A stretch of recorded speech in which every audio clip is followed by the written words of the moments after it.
विश्वं दर्पण दृश्यमान नगरी तुल्यं निजान्तर्गतं पश्यनात्मनि माया बहिर्बोधभूतं यथा निद्रया या साक्षात् कुरुते प्रबोधसमये स्वात्मानं मे वाद्वयं तस्मै श्रीगुरुमूर्तये इदं श्रीदक्षिणामूर्तये ओम। इस वीडियो में 134 हो गए थे, है ना। 135वां श्लोक योग वासिष्ठ का सार का 135 श्लोक योग वासिष्ठ सार क्या है? एको विशुद्ध बोधो अहमिति निश्चय वहिन्नना प्रज्वल्य द्वैत गहनमेक एव सुखी भव। आत्मा और ब्रह्म की एकता के ज्ञान से संपूर्ण द्वैत रूपी जंगल भस्म हो जाता है और केवल एक मैं ही हूँ यह ज्ञान बाकी संपूर्ण वस्तुओं का बाध कर देता है। देखो, श्री उड़िया बाबा जी महाराज से किसी ने कहा कि ये जो व्यक्ति शरीरधारी जीवात्मा है, बहुत सूक्ष्म बात बता रहा हूँ मैं। श्री उड़िया बाबा जी महाराज से किसी ने कहा कि भैया कि ये महाराज, ये जो व्यक्ति शरीरधारी जीवात्मा है वो समष्टि उपाधिधारी ईश्वर की का संकल्प है। मतलब जो हम लोग सब हैं ये ईश्वर के संकल्प में है और समष्टि ईश्वर ने व्यष्टिधारी जो जीव को अपने में धारण कर रखा है, यानी ईश्वर ने जीव को अपने में धारण कर रखा है।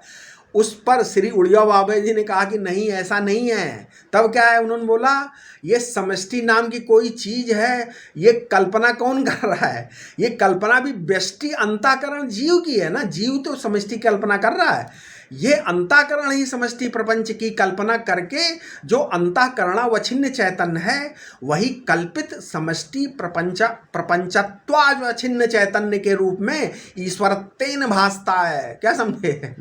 मतलब व्यष्टि चैतन्य की कल्पना समष्टि चैतन्य है और समष्टि चैतन्य की कल्पना व्यष्टि चैतन्य नहीं है। ये फक्कड़ी बात है, ये कहीं लिखी नहीं है। बाबा ने बताया, ये किसी ग्रंथ में नहीं है, ये किसी ग्रंथ में नहीं है, ठीक है, नहीं लिखी है। ये ना आभासवाद है और ना ही प्रतिबिंबवाद है, ठीक है। देखो, विचार चंद्रोदय एक ग्रंथ है, उसमें पढ़ा क्या हमने पढ़ा कि घड़े को देखने वाला भाई घड़े से न्यारा होता है, वैसे ही इन देहादी को देखने वाला देह से न्यारा होता है। ये विचार जिंदगी भर हम सोचते थे पहले कि यार ऐसे ही होता है। ठीक है, तुम देहादी से न्यारे हो, पर जब तुम ब्रह्म हो तब तुमसे न्यारे ये देहादी कहाँ है? नहीं, ये भी तो देखो कि तुमने व्यतिरेक याद कर लिया, नहीं है, पर अन्वय नहीं किया। अन्वय का तो पता ही नहीं आपको। तो यानी सर्वात्म भाव नहीं है, सर्वात्म बोध नहीं है, ठीक है। देखो, एक ही सनातन सिद्धांत है, वो प्रत्येक चैतन्याभिन्न ब्रह्म तत्व के सिवाय और कुछ नहीं है, ठीक है। इसीलिए गीता में 13वें अध्याय के 12वां श्लोक में दिया है भगवान ने क्या, ना सत ना सत उच्चते। मतलब परमात्मा सत और असत दोनों शब्दों का वाच्यार्थ नहीं है। ना उच्चते अर्थात अनिवर्चनीय वर्तते। वाच्यार्थ में लक्ष्यार्थ रूप से जो एक विद्यमान है, सत और असत दोनों का जो लक्ष्यार्थ है, उसी को गीता के दूसरे अध्याय में बोला, ना सतो विद्यते भावो न भाव विद्यते सता। मैं सत नहीं, मैं सत क्या है? सत कल गया ना। मतलब इस सत का विनाश कौन कर सकता है? ये असत सत का विनाश नहीं कर सकता, असत सत का विनाश नहीं कर सकता। असत है ही नहीं तो विनाश कैसे करेगा? अच्छा, अगर कहो कि सत करेगा तो विनाश करने वाला सत तो बचा ही रहेगा ना। मान लो सत विनाश करेगा तो विनाश करने वाला सत बचा रहेगा कि नहीं बचा रहेगा? अच्छा, बौद्ध लोग क्या कहते हैं कि ये चित्त क्षणिक है, ठीक है, बौद्ध बोलते हैं, बौद्ध धर्म में बौद्ध लोग क्या बोलते हैं, ये चित्त क्षणिक है, वो तो स्वयं सत में ही स्फुरित होता है। और यदि कहो कि दुख सत का विनाश करेगा तो दुख का अधिष्ठान और प्रकाशक कौन है? दुख का कोई अधिष्ठान तथा प्रकाशक तो होना ही चाहिए, तभी तो दुख का अनुभव होगा। तो स्वतो न नाशा परतो न नाशा, अतः न सत का अपने आप नाश होता है और न दूसरे के द्वारा नाश होता है, ठीक है ना। ये मांडूक कारिका में आया है क्या, मांडूक कारिका बोल रही है 1:16 क्या, अनादि माया सुप्तो यदा जीवा प्रबुद्धते अजम निद्रम स्वप्नम द्वैतम बुद्धते तदा। संसारी व्यक्ति इस अज्ञान रूपी निद्रा में माया के द्वारा स्वप्न देख रहा है, वो भी अनादिकाल से, और सत्य से अज्ञान होकर अज्ञान के कारण अपने को न जानकर इस द्वैत प्रपंच में फंसा हुआ है। इसके बाद 136 श्लोक योग वासिष्ठ सार क्या, देहो अहम मान पाशेन दृढ़ बद्धो असि सर्वता बोधो अहम ज्ञान खंगेन तम निकृंत्य सुखी भव। मैं ये शरीर हूँ, ये देहाभिमान ही बंधन का कारण है। इसी अहम से संसार के सभी बंधन उत्पन्न हो जाते हैं। ब्रह्मात्मक बोध रूपी तलवार से इस अहम रूपी अज्ञान को काट कर फेंक दो, फिर जीवन मुक्त होकर विचरण करो। ठीक है, देखो सबसे पहले अज्ञान से कल्पना होती है कि मैं जीव हूं। ठीक है, ये जीव बीज रूप में है। जीव शब्द में एक और जा है नहीं और एक और वाह, तो ये बीच में ई है, तो एक और जन्म है, एक और ब्रह्म है, और बीच में ई माया है। तो ब्रह्म में माया जुड़ी तो जन्म हो गया, बीज हो गया, और जन्म माया के कारण ब्रह्म में ही हुआ है। वास्तव में केवल एक परब्रह्म परमात्मा है, उसमें न मैं का कोई अलग घेरा है, न तू का कोई अलग घेरा है। ये सब लोग अपने भीतर उसको मैं बोलते हैं, पर समझते नहीं हैं।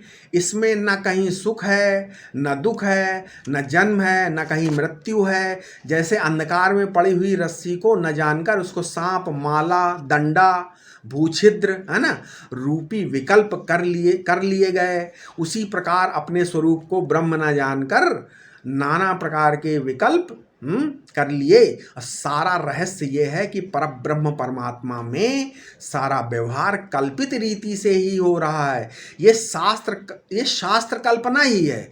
ये सुख है, ये दुख है, ये भी कल्पना है। ठीक है, अब 137वां श्लोक 137 योग वासिष्ठ का क्या, अनात्मनि रतिम त्यक्त्वा निर्विभागो जगत स्थितो एक निष्ठत्यांतः स्थः सच्चित मात्र परो भव।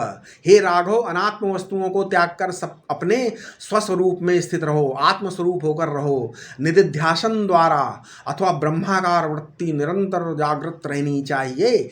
इसके परिणाम स्वरूप यह जगत विलीन हो जाएगा और केवल अद्वितीय ब्रह्म शेष रह जाएगा, वो तुम ही हो। ठीक है, अच्छा देखो, निराकार साकार का खंडन करता है नहीं, और साकार निराकार का खंडन करता है। दोनों लड़ रहे हैं, नहीं लड़ रहे हैं साकार निराकार, तो मैं दोनों का साक्षी हूँ लड़ने दो इन्हें। जैसे मरुस्थल के जल में दो मछलियां लड़ रही हैं, दोनों ही क्या है, मिथ्या है, लड़ने दो। मरुस्थल में कल्पित जल का अधिष्ठान, उसका जो ज्ञाता है उसका कोई पक्ष है ही नहीं है। अधिष्ठान है क्या पक्ष, कुछ नहीं, होने दो। तो वेदांत में जिस ब्रह्म का वर्णन किया गया है उसको ऐसा मत समझो कि प्रपंच का वहाँ कोई अभाव है। भाई अभाव का भी विरोधी होता है। जैसे घड़ा होगा तो घड़े का अभाव नहीं होगा, और यदि घड़े का अभाव होगा तो घड़ा नहीं होगा। ठीक है, सांख्य दर्शन में एक दृष्टांत है, उन्होंने बताया कि गले में हार मतलब नेकलेस यदि भूल गया, मालूम पड़ा है आप भूल गए, तो कैसे मिलेगा? आप इधर उधर ढूंढ रहे हो, हार गले में है, तो क्या समाधि से मिलेगा हार? नहीं। यज्ञ से मिलेगा नहीं, बैकुंठ जाने से मिलेगा नहीं। क्या करना, बस कोई बता दे भाई तुम्हारे गले में हार है, देखो तो सही। तो ये क्या खोए हुए की भ्रांति है बस। तो साधारण बुद्धि वाला कहता है कि ब्रह्म सृष्टि बन गया। अच्छा, जो तार्किक हैं, सदगुरु या शास्त्र से जिसको बुद्धि नहीं मिली है ना, प्रोफेसर लोग जो हैं कि सृष्टि ब्रह्म ने बनाई है, ठीक है, लेकिन अंतःकरण शुद्ध वाला कहता है ब्रह्म सर्वरूप से भास रहा है, वो ये बोलेगा। देखो, शुद्ध अंतःकरण होना दूसरी चीज है और स्वरूप ज्ञान से बुद्धि का बोध होना दूसरी चीज है। स्वरूप ज्ञान से जिसकी बुद्धि बाधित हो गई, ठीक है, उसके लिए तो सब ब्रह्म ही है। उसके लिए ना तो ब्रह्म ने बनाया और ना तो ब्रह्म बना, ना ब्रह्म में कुछ विवर्त है, स्वयं ही स्वयं है। ठीक है, इसके बाद 138वां श्लोक 138 क्या, अजाग्रत स्वप्न निद्रस्य यत्ते रूपम सनातनम सचेतनम विशुद्धम चा तन्मयो भव सर्वथा। सदैव अपने आत्म स्वरूप में स्थित रहो जो कि विशुद्ध चेतन और सनातन है तथा जागृत स्वप्न सुषुप्ति तीनों अवस्थाओं से परे है। जागृत स्वप्न सुषुप्ति तीन अवस्थाएं हैं, इनकी अपेक्षा से आत्मा को चौथा या तुरी कहा जाता है। किंतु ये तीन का अधिष्ठान भी है, इसलिए ये चौथा पृथक तत्व होता ही नहीं है। अन्यथा अनावस्था दोष की प्राप्ति होगी। तीनों से विलक्षण होने के कारण यह तुरीय है। जागृत अवस्था में कौन देख रहा है? मैं ही तो देख रहा हूँ। यहाँ इंद्रियों की बाह्य उपाधि को स्वीकार करके मेरी ही संज्ञा विश्व हो गई है। अच्छा, स्वप्न भी मैं ही देखता हूँ तो वहाँ मुझ साक्षी को ही तेजस कहते हैं। सुषुप्ति को भी तो मैं ही देखता हूँ तो वहाँ मुझ साक्षी को ही प्राज्ञ कहते हैं। ये तीनों अवस्थाएं ऐसी हुई जैसे कोई एक व्यक्ति सफ़ेद, लाल और काले कपड़े पहने और फिर उतार दे। नहीं, कपड़े तीन किंतु उसको पहनने वाला एक है। उसी प्रकार आत्मा तीनों अवस्थाओं से विलक्षण है तथा इन अवस्थाओं का साक्षी है। ये निश्चय हो गया। आत्मा में तुरी की कल्पना माया से है। लोगों को भ्रम हो गया कि तुरी एक चौथी अवस्था है। वेदांत सिद्धांत ऐसा नहीं है। भागवत के 11वें स्कंद में आया है क्या? तुरीय त्रिषु संततम। ये अवस्थाएं जहाँ भास रही हैं एक अनंत प्रकाश में, जिसमें जागृत का आकाश भी अध्यस्त है। वो अनंत प्रकाश और अनंत अधिष्ठान एक ही ब्रह्म है। सत्यम ज्ञानम अनंतम ब्रह्म, सत्यम ज्ञानम अनंतम ब्रह्म। उस अनंत ब्रह्म में ये तीनों अवस्थाएं मिथ्या हैं। ये तीनों लोग, 14 भुवन, अनंत कोटि ब्रह्मांड का अनुभव हो जो पहले नहीं था, अब हुआ और आगे भी होगा। ये सब मन की कल्पनाएं हैं। ठीक है, हम मन और उसके समूचे भान और अभान रूप संसार के साक्षी हैं। ठीक है, इसके आगे हम अपने अगले वीडियो में बताएंगे। ठीक है, ओम शांति शांति शांति।